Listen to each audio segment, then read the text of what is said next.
The Sarawak government is looking into plans to establish a Lake Development Authority (LDA) within the next 2 years to manage and develop lake areas. Sarawak Premier Datuk Petinggi Tan Sri Dr. Abang Abdul Rahman Zohari Tun Datuk Abang Openg said this initiative will be a more structured approach in developing the areas as a tourism attraction.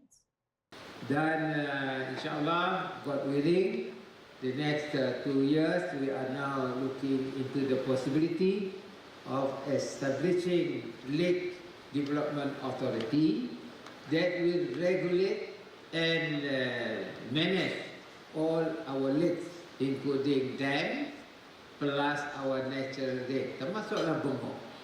Dan ini bermakna kita ada satu pendekatan yang lebih structured dalam kita membangunkan kawasan-kawasan seperti ini yang akan menjadi tarikan kepada para pelancong.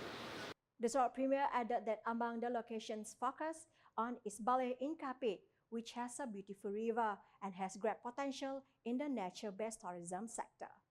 Additionally, the Forestry Department and Agriculture Department have been called upon to preserve the environment, including efforts to replant trees such as ensurai, which are food source for empurau fish.